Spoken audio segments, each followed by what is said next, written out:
Morning light filtered through the tall windows of Westlake Conservatory as Min Lee arranged her application papers one final time before handing them to the receptionist. Her hands, once confident across 88 keys, now trembled slightly. The grand hallway echoed with distant piano notes, students practicing scales, arpeggios, and pieces that once flowed from her fingers without thought. Adult education program? The receptionist asked without looking up, her voice carrying the weariness of orientation day. Yes, Min replied softly.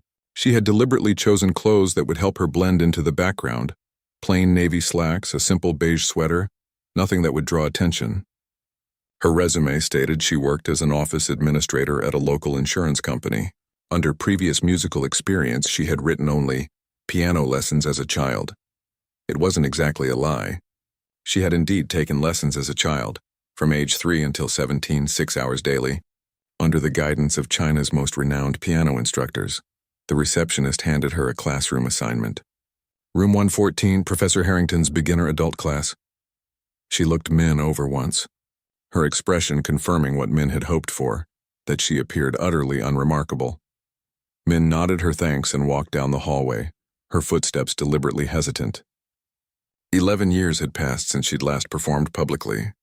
11 years since she'd been known as Mei Ling Wu, the prodigy from Shanghai whose interpretations of Chopin had made hardened critics weep. 11 years since the night everything changed. She paused outside room 114, watching through the small window as other adult students settled in, their faces showing various mixtures of excitement and nervousness. They were doctors, accountants, parents, people with ordinary lives who dreamed of playing beautiful music. People unlike the person she once was. Professor Harrington entered the classroom, his silver hair and bow tie giving him the appearance of a distinguished gentleman from another era. Min slipped in behind him, choosing a seat in the back corner. "Welcome to beginning piano," Professor Harrington announced, his voice carrying the authority of someone who had been teaching for decades. Some of you may have played as children, others may be touching a keyboard for the first time. Regardless, in this room we all start from the same place. Min kept her eyes down as he spoke, afraid that something in her gaze might betray her. The professor began distributing skill assessment sheets, simple exercises to determine each student's level. When he reached Min, he barely glanced at her. "And your name is?" he asked distractedly. "Min Lee," she replied softly.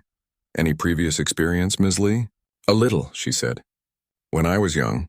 He nodded without interest and moved on to the next student, a dentist who enthusiastically described his childhood recitals. The first assessment required playing a C major scale with proper fingering. Min watched as others approached the upright piano at the front of the room.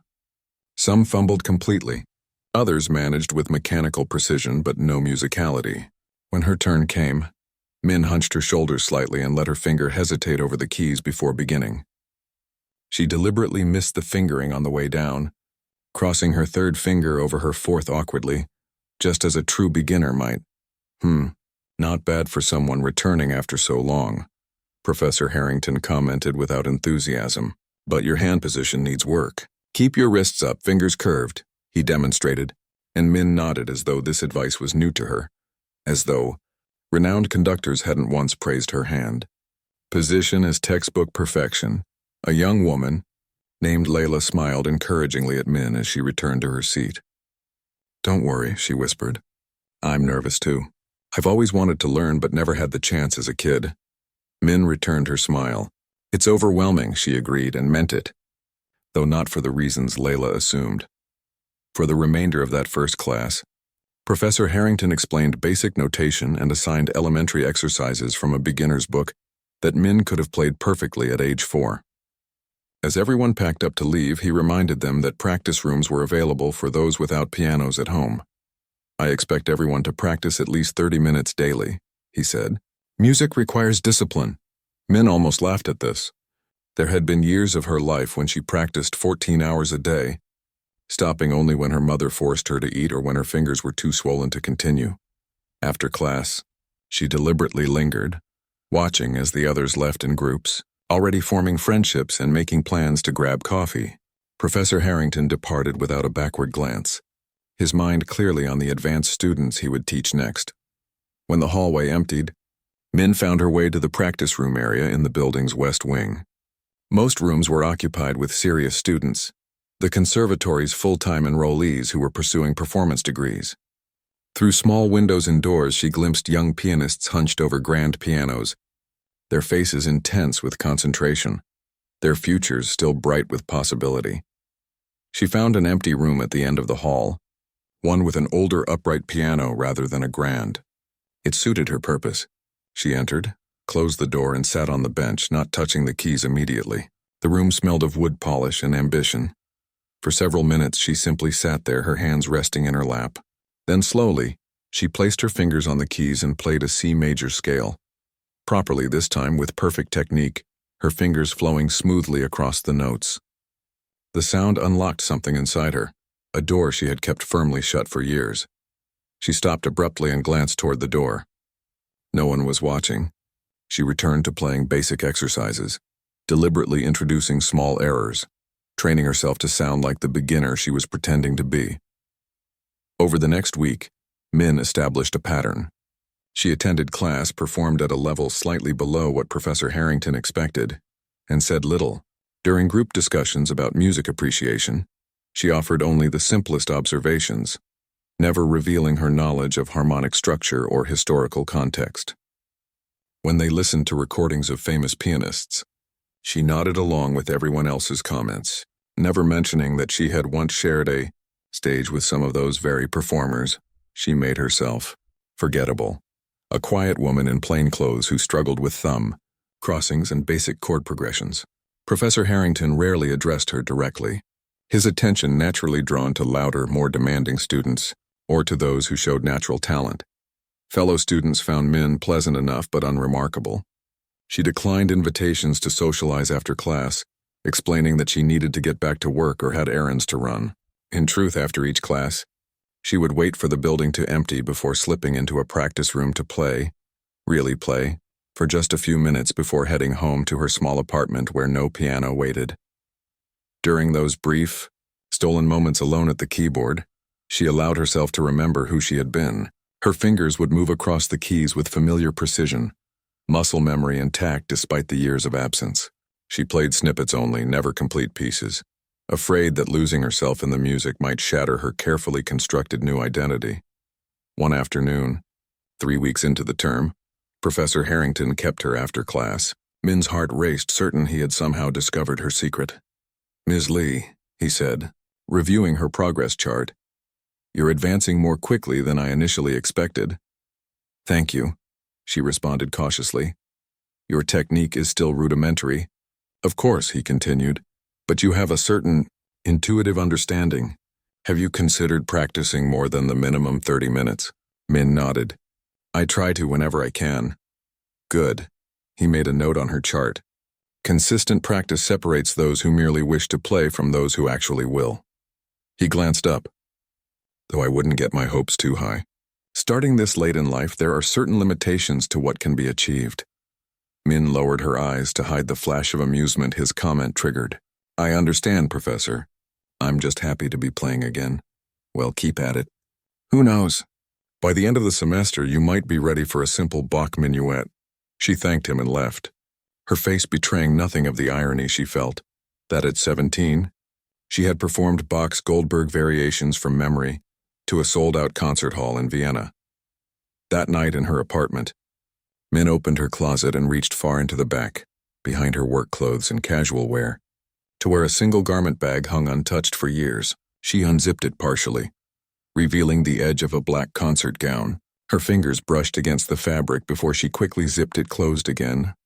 "Not yet," she whispered to herself. Maybe not ever. She didn't know why she had enrolled in the conservatory's adult program. Perhaps it was the advertisement she'd seen that had featured an older student finding joy in music again. Perhaps it was the emptiness that had finally become too much to bear. Or perhaps, after 11 years of silence, the music inside her had simply grown too loud to ignore. Whatever the reason, for now, Min Lee would continue her charade. The unremarkable woman in Professor Harrington's beginner class who no one would ever suspect had once made the world hold its breath when she played. The autumn weeks passed quickly at Westlake Conservatory. Leaves turned golden outside the practice room windows. and Min Lee settled into a comfortable rhythm of mediocrity. She had mastered the art of playing just well enough to show improvement, but not well enough to draw attention. Professor Harrington had begun to see her as a moderately dedicated student. Nothing more, nothing less, exactly as she had hoped. On a particularly cold Tuesday morning, Min arrived early to find the conservatory abuzz with unusual activity. Staff members rushed through hallways speaking in hushed, urgent tones. Students gathered in small clusters, their faces animated with excitement and concern. "What's happening?" Min asked Layla, who had become something of a friendly acquaintance over the past months. "You haven't heard?" Layla's eyes widened. Anton Volkov canceled his performance. Min felt her breath catch. Anton Volkov was one of the world's premier pianists, and had once been her competitor in international competitions, though he wouldn't recognize her now. She had read about his scheduled performance at the conservatory's annual faculty recital, a prestigious event that attracted influential people from across the classical music world. "He has tendinitis," continued Layla. "Called this morning from his hotel. The recital is in 3 days and they have no headliner." Before Min could respond, Professor Henderson, the conservatory's director, emerged from his office looking harried. Behind him trailed Professor Harrington and several other faculty members, all wearing expressions of barely contained panic. "We'll need to restructure the entire program," Professor Henderson was saying. "Every faculty member will need to contribute something additional." Professor Harrington nodded grimly. "And perhaps some of our advanced students as well." Min slipped into the classroom, taking her usual seat in the back corner. She opened her beginner's piano book, pretending to study a simple Bergmüller exercise while the other students continued to discuss the crisis. Inside, her heart beat faster than it had in years. The name Volkov had triggered memories of spotlights and competition stages, of the weight of expectation, and the freedom of expression she had once known. When Professor Harrington finally entered the classroom 10 minutes late, his bow tie was slightly askew, a clear sign of distress for a man who prided himself on immaculate presentation. "Change of plans today," he announced, placing his leather briefcase on the desk with unusual force. "As some of you may have heard, the conservatory is facing a programming emergency. Mr. Volkov will not be performing at Friday's recital." He ran a hand through his silver hair. "In light of this situation, I'll be assigning each of you additional practice material. Some of the more advanced adult students may be asked to perform very simple pieces at a pre-recital gathering." This caused a ripple of nervous excitement through the room. Min kept her eyes down, focusing on maintaining even breathing. Professor Harrington began distributing sheet music, tailoring each assignment to what he perceived as the student's ability. To Layla, who had shown considerable natural talent, he gave a Clementi sonatina. To an older gentleman who struggled with rhythm, he assigned a basic Bach minuet. When he reached Min's desk, he hesitated, shuffling through his remaining sheets. "Ms. Lee," he said with a distracted air, "you've shown decent progress with hand coordination." He pulled a piece from the bottom of his stack, something he had clearly brought for his advanced students, and placed it on her desk almost as an afterthought. "This is far beyond your current level," he said dismissively. "But working through even the first page will be a good sight-reading exercise. Focus on the opening theme only. Don't attempt the development section." Min looked down at the sheet music and nearly gasped aloud. Staring back at her was the first page of Rachmaninoff's Piano Concerto No. 3, widely considered one of the most technically challenging pieces in the classical repertoire. She began, then caught herself. "This looks very difficult." "Indeed," Professor Harrington said with a hint of amusement. "Consider it aspirational. Just familiarize yourself with the opening melody. It will be good for you to see what years of dedicated practice can eventually achieve." From across the room, Professor Chin, another faculty member who had stopped by to confer with Harrington, glanced at the sheet music on Min's desk and raised an eyebrow. "Isn't that a bit ambitious for a beginner, Edward?" he asked quietly. Professor Harrington shrugged. "No one expects her to actually play it properly. It's merely an exercise in reading complex notation." Min felt her cheeks warm as they discussed her as if she weren't present. The dismissive tone was exactly what she had been aiming for these past weeks, yet hearing it stated so plainly stung in an unexpected way. Professor Harrington continued around the room, and soon the class broke into practice groups. Students with similar assignments gathered to discuss fingering and interpretation, while the professors moved between groups offering guidance. Min sat alone, staring at the Rachmaninoff. Her fingers itched to play it, not just the opening theme but the entire concerto that still lived in her muscle memory. She had performed it with the Shanghai Philharmonic at 19 to rave reviews. Technically flawless and emotionally profound, one critic had written. Need some help with that? Layla had approached without Min noticing. Min quickly closed the sheet music. Oh no, I'm just looking. Professor Harrington said to only focus on the first few measures. Layla peeked at the cover. Rachmaninoff? Wow. That's like professional concert pianist territory. She laughed. No offense, but why did he give this to you? I think he ran out of appropriate pieces, Min replied, trying to sound amused rather than defensive. Or maybe he's secretly testing me. Well, good luck with that. I'm struggling enough with Clementi. Layla patted her shoulder and returned to her group. Throughout the remainder of class, Min pretended to work on simple exercises from her regular assignment book, keeping the Rachmaninoff hidden in her folder. When Professor Harrington passed by, he barely glanced at her, his mind clearly occupied with the recital crisis.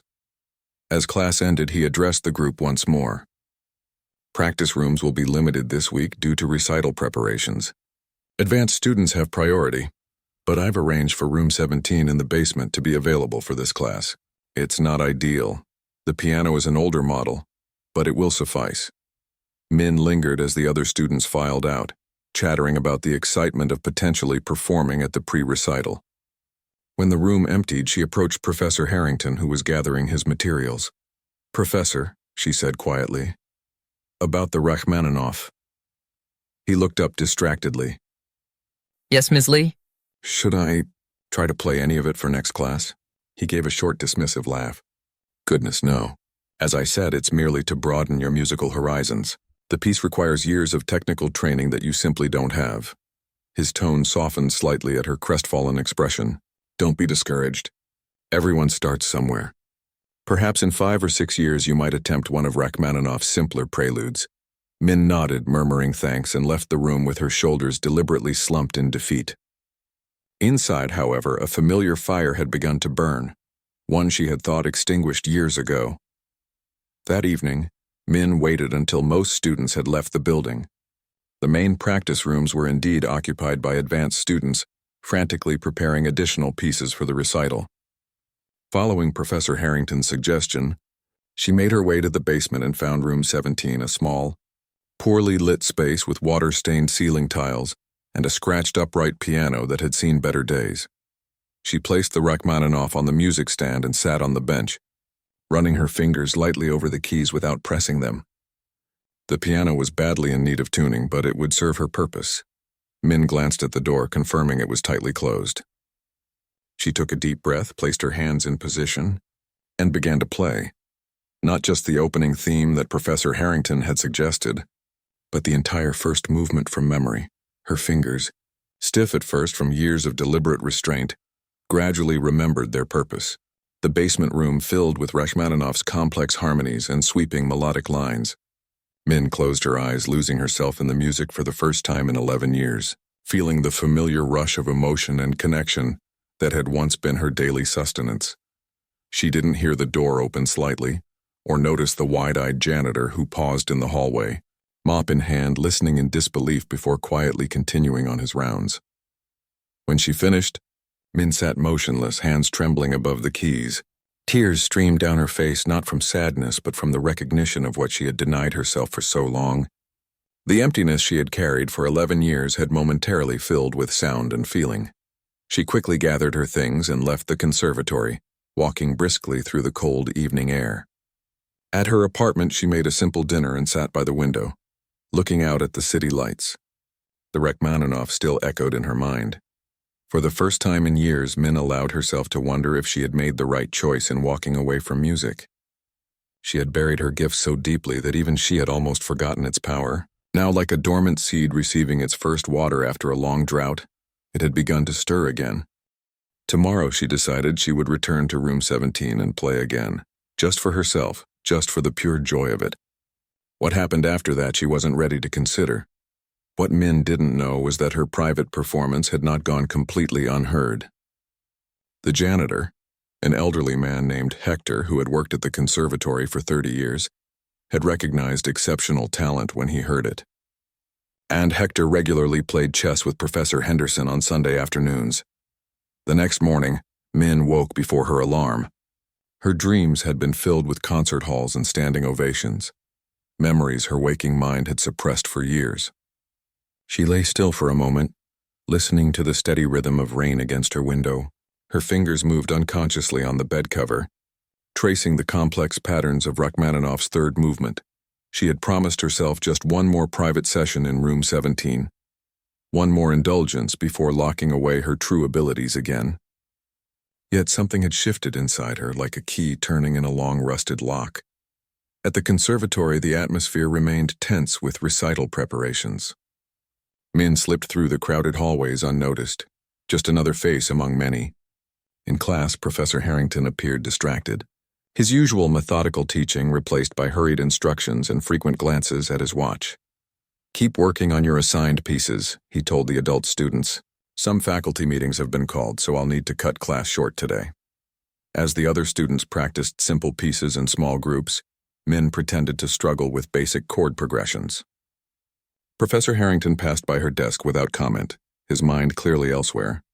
She felt simultaneously relieved and disappointed by his inattention. When class ended early, Min gathered her things slowly, watching as her classmates filed out. Several were heading to the cafeteria to continue discussing the upcoming recital and their potential participation in the pre-show. "Coming for coffee, Min?" Layla called from the doorway. "Not today," Min replied with an apologetic smile. "I need to practice." Layla looked surprised. "In this chaos? Good luck finding a room. I'll try the basement one Professor Harrington mentioned. That old closet? Rather you than me." Layla waved goodbye. "The piano down there sounds like it hasn't been tuned since Beethoven's time." Min waited until the hallways cleared before making her way to the basement. Room 17's door was slightly ajar, light spilling out into the dim corridor. She paused, wondering if another student had claimed the space but heard no music. She pushed the door open to find Hector the janitor adjusting the piano bench height. He looked up, startled, then smiled warmly. Good afternoon," he said, straightening his blue uniform shirt. "Just fixing this bench. Been wobbly for years." "Thank you," Min replied, feeling strangely exposed under his friendly gaze. "I was hoping to practice for a bit." Hector nodded, gathering his tools. "It's all yours. Piano's not the best, but it has character." He paused at the door. "Been here 30 years, you know. Heard a lot of players come and go." His eyes twinkled, some more memorable than others. Min felt a chill. Had he heard her yesterday? She forced a casual smile. "Well, I'm certainly not memorable. Just trying to get through a beginner's piece. Everyone has their own path," Hector said cryptically before leaving. "Some take the long way around to where they're meant to be." Min stood frozen for several moments after he left. Had the old janitor recognized something in her playing? Or was he simply making friendly conversation? She shook off her paranoia and sat at the newly stable bench. Today she had brought not only the Rachmaninoff but also some of her old repertoire pieces, compositions that had once been as familiar to her as breathing. For the next hour, Min lost herself completely in the music. Her fingers rediscovered their strength and agility with each passing minute. She played selections from Chopin's ballads, movements from Beethoven's sonatas, and finally returned to the Rachmaninoff concerto, now approaching it with the full technical command she had once possessed. The basement room, with its water stains and flickering fluorescent lights, disappeared around her. In its place, Min saw the gleaming concert halls of her youth. Vienna, Beijing, Tokyo, New York. She remembered the weight of the spotlight and the silence of an audience holding its collective breath.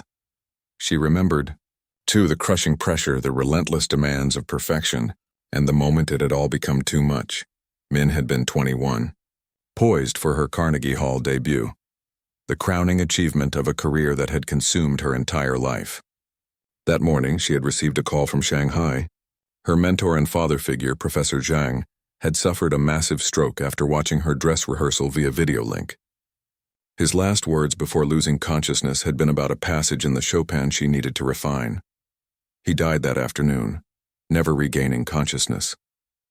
Min, devastated and thousands of miles from home, had been expected to perform that evening nevertheless. The show must go on, her manager had insisted. This is Carnegie Hall, this is your career. Instead, she had walked out of her dressing room, out of the stage door, and disappeared into the New York night. She left behind her concert gown, her passport, and the name Mei-Ling Wu. She had created Min Lee from nothing, found administrative work through a temp agency, and never touched a piano again, until now. A knock at the door jolted Min back to the present. She stopped playing abruptly, her heart pounding.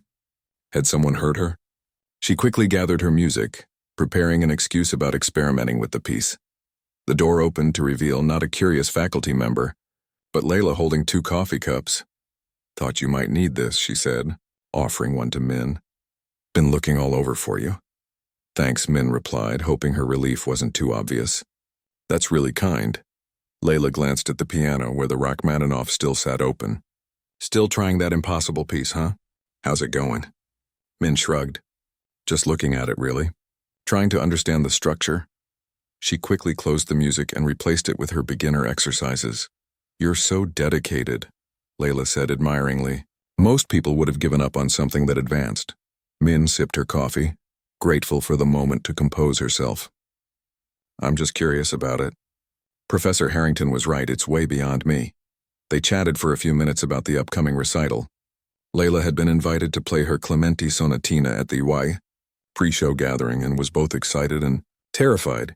You should come watch for moral support, she urged. It's Friday evening at 6:30, before the main recital at 8 cows. I'll try, Min promised, though the thought of attending a formal recital as an audience member, of being in that world again, even peripherally, filled her with conflicting emotions. After Layla left, Min didn't return to playing. The interruption had broken the spell, reminding her of the danger of discovery. She gathered her things and headed for the exit, passing the main auditorium where faculty members were discussing the revised recital program in urgent tones. Still have a 20-minute gap in the second half, Professor Henderson was saying as Min walked by. Unless Professor Chen extends his Debussy selection. I've already added 2 additional preludes, Professor Chen replied, sounding strained. Any more would unbalance the program entirely. Min kept walking, quickening her pace. Their problems were not her concern.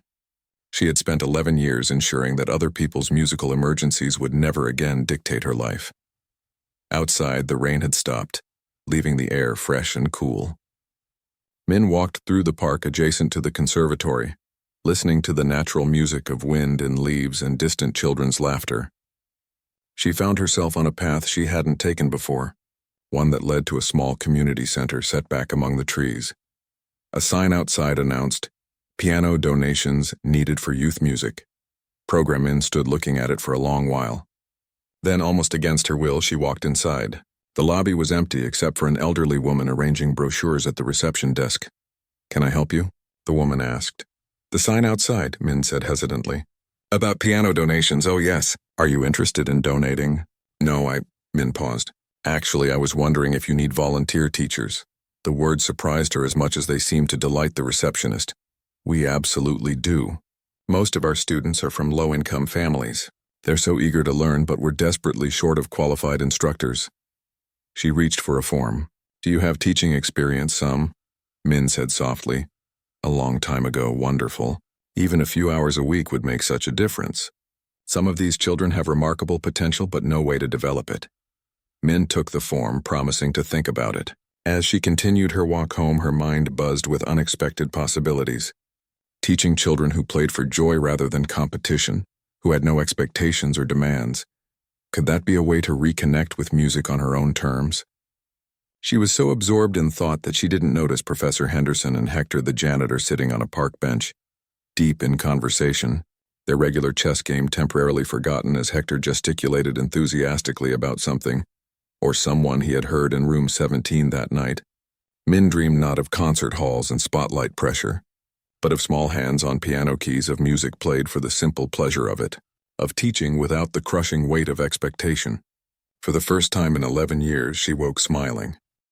Thursday morning brought unexpected rain. drumming against the windows of Min's apartment as she prepared for the day. She had slept poorly, her mind caught between past and present, between who she had been and who she might become. The community center volunteer form sat unsigned on her kitchen table, a possibility she wasn't yet ready to commit to. At the conservatory, the recital crisis had reached fever pitch. Maintenance staff hung posters announcing program changes throughout the building. Due to unforeseen circumstances, Anton Volkov will not be performing, they read, followed by a list of faculty performances replacing him. Min noticed a gap in the schedule where Volkov's Rachmaninoff should have been. The adult education classroom was eerily empty when Min arrived. A note on the door explained that all non-essential classes were canceled until after the recital. Students were encouraged to practice independently if they could find space. Min stood in the empty room for a moment, feeling oddly disappointed. She had prepared her usual performance of mediocrity, the careful balance of some improvement but not too much. Now there was no one to perform it for. She wandered the hallways, listening to fragments of music spilling from practice rooms, faculty members polishing their emergency performances, advanced students preparing for their spotlight moments. Every corner of the conservatory pulsed with nervous energy. Everyone except Min caught up in the collective crisis. Ms. Lee. Min turned to find Professor Henderson approaching, his bow tie as impeccably straight as his posture despite the chaos around him. The conservatory director was known for his calm leadership, though today his eyes betrayed the strain of the situation. "Professor Henderson," she replied, surprised he knew her name. She was, after all, just one of dozens of adult beginner students. "I'm glad I found you," he said. "I'd like a word if you have a moment." Min's heart sank. Had Hector told him about her playing? Had someone else discovered her secret? "Of course," she managed to say, following him to his office. A wood-paneled room lined with photographs of famous musicians who had performed at the conservatory over the years. She recognized many faces, including several she had shared stages with in her previous life. "Please sit down," Professor Henderson said, gesturing to a chair. He didn't take his seat behind the desk, but instead perched on the edge, less formal than she expected. "I understand you've been practicing in room 17.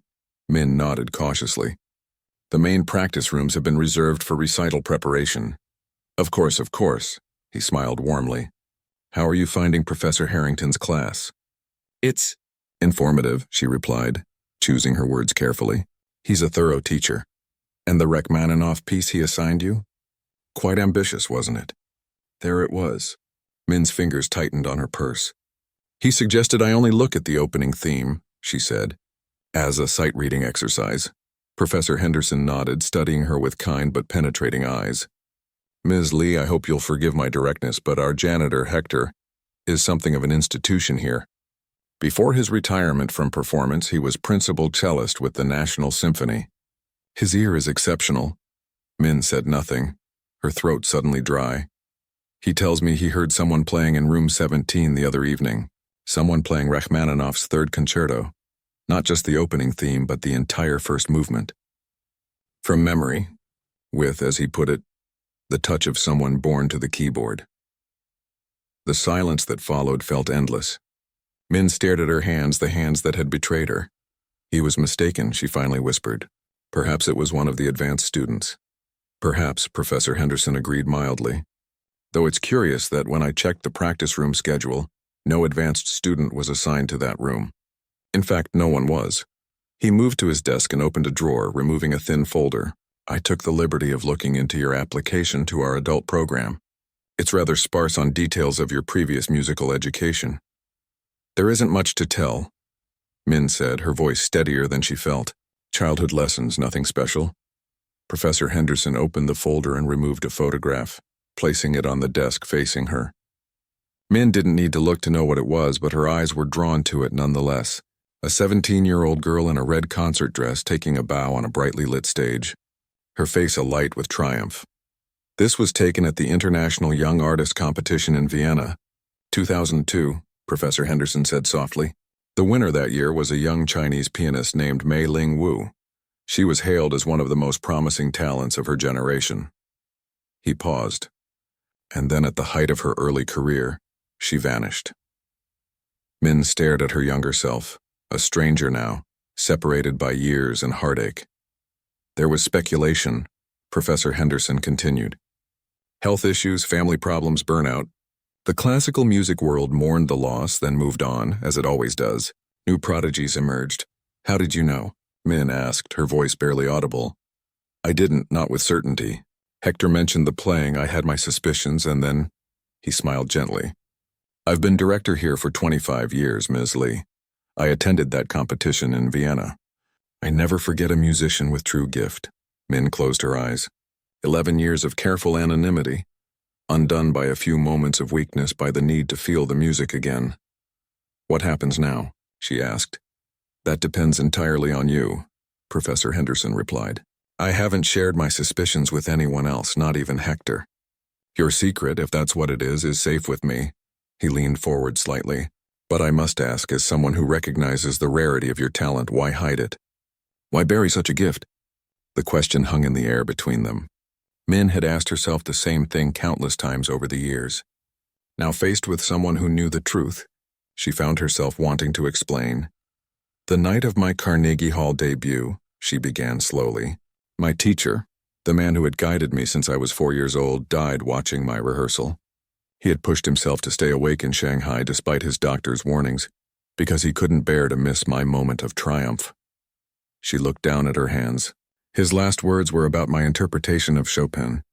Always perfecting, always pushing for more. He died because he couldn't stop working, couldn't stop striving. And I realized I was becoming him, that music had consumed everything else in my life. So you walked away, Professor Henderson said.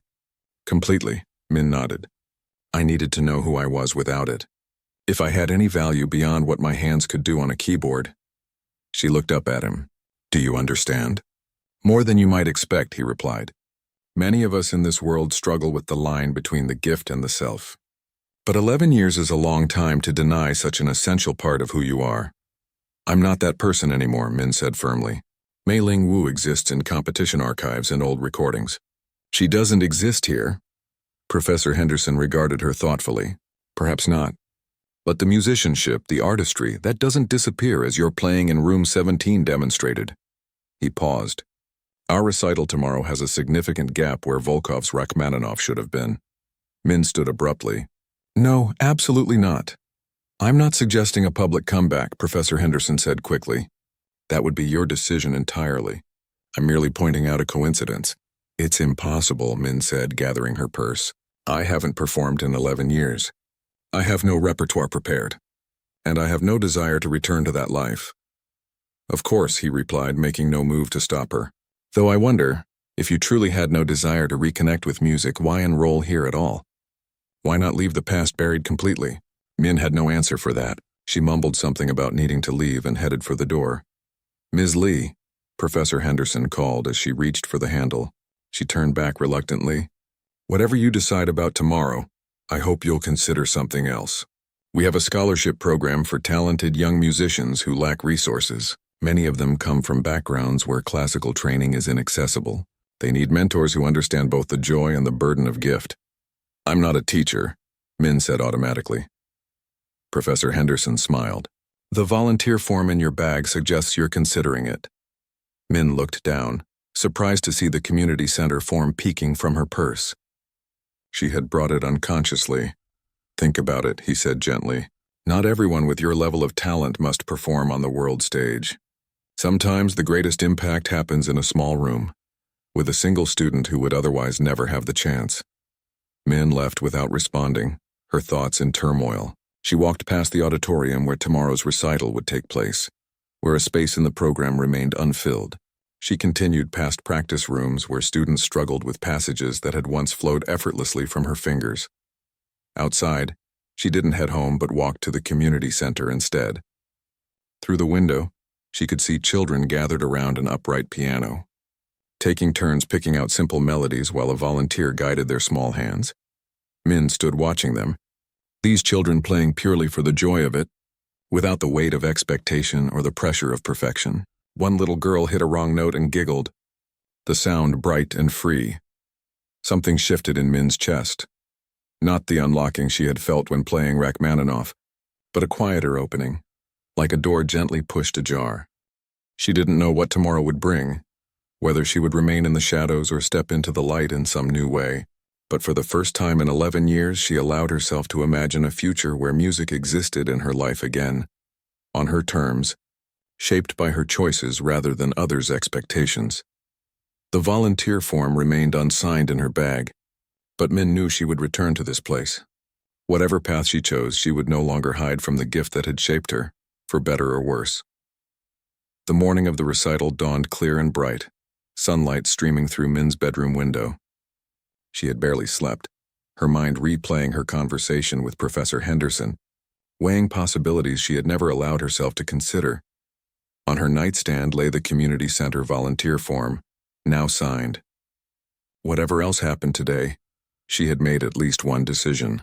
Teaching children who played for joy rather than prestige felt right, a gentle step back toward music without the crushing weight of expectations. But the larger question remained unanswered. The empty spot in tonight's program, the Rachmaninoff concerto she could play but had sworn never to perform again. Min made tea and stood by her window, watching people hurry about their morning routines on the street below, ordinary lives filled with ordinary concerns. For 11 years she had been one of them, finding comfort in anonymity. Could she step back into the spotlight even briefly, without losing the peace she had fought so hard to find? Her phone buzzed with a text from Layla. "Nervous about tonight. Are you coming to watch?" Min smiled slightly. Layla had no idea of the turmoil behind her simple question. "Wouldn't miss it," she typed back. At least that much was true. Later that morning, Min found herself walking toward the conservatory rather than her office job. She had called in sick for the first time in 7 years, needing space to think. The building was quieter than usual. Most classes canceled as final preparations for the evening's recital continued. She made her way to room 17 in the basement, hoping for one last private moment at the keyboard. To her surprise, the old piano had been replaced with a newer upright model, still modest but far more responsive than the previous instrument. A note taped to the music stand read simply, "For practicing, R.H. Professor Henderson." He had upgraded the room without pressuring her directly about tonight's performance. It was a kind gesture, regardless of what she decided. Min sat at the new piano and played a few experimental notes. The action was smooth, the tone warm and balanced. She began with simple scales, feeling the keys respond to her touch, then moved to Bach. Clean, mathematical patterns that required precision but limited emotional exposure. As she played, Min thought about why she had walked away from music. Not just because of her mentor's death, though that had been the breaking point. It was the relentless pressure, the way her entire identity had been consumed by what her hands could do. Every performance judged, every interpretation analyzed. Music had become a burden rather than a joy, and yet here in this humble basement room with no audience and no expectations, she found herself smiling as her fingers danced across the keys. Perhaps there was a middle path, not the grueling international career that had nearly broken her, but not complete abandonment either. A soft knock interrupted her thoughts. The door opened to reveal Professor Harrington, looking surprisingly hesitant. "Ms. Lee," he said, his usual confidence notably absent. "I hope I'm not disturbing you." Min quickly shifted to a simple exercise, but from his expression she knew it was too late. He had heard enough. "Professor Henderson spoke with me this morning," he continued, stepping into the room. "He suggested I might have underestimated one of my students." Min said nothing, watching his face as he processed what he had heard and what he was hearing now. "You're her, aren't you?" he asked quietly. "Mei Ling Wu. I attended your performance with the Boston Symphony, Beethoven's Fourth Concerto. It was extraordinary." "That was a lifetime ago," Min replied, her hands now still on the keys. Professor Harrington looked genuinely remorseful. "To think I handed you Rachmaninoff as a sight-reading exercise." "The arrogance of it," he shook his head. "I'm deeply sorry." "Don't be," Min said, surprising herself with her sincerity. "You treated me exactly as I wanted to be treated, as an ordinary student starting over." "But why?" he asked, the confusion evident in his voice. "Why hide such remarkable talent?" Min considered how to explain. "Have you ever felt that your gift was also your prison?" she asked. "That the thing you excelled at had taken over your entire life until there was nothing else left?" Understanding dawned in his eyes. "More than you might imagine," he said softly. "Before I taught, I was on track for a solo career. Not at your level, but promising. I practiced 16 hours a day until I developed tendinitis so severe I couldn't button my own shirt." He flexed his hands unconsciously. "Teaching was my second choice, but it became my salvation. I found joy in music again through my students." They sat in companionable silence for a moment, two musicians who had followed different paths from similar crossroads. "The recital tonight," Professor Harrington finally said.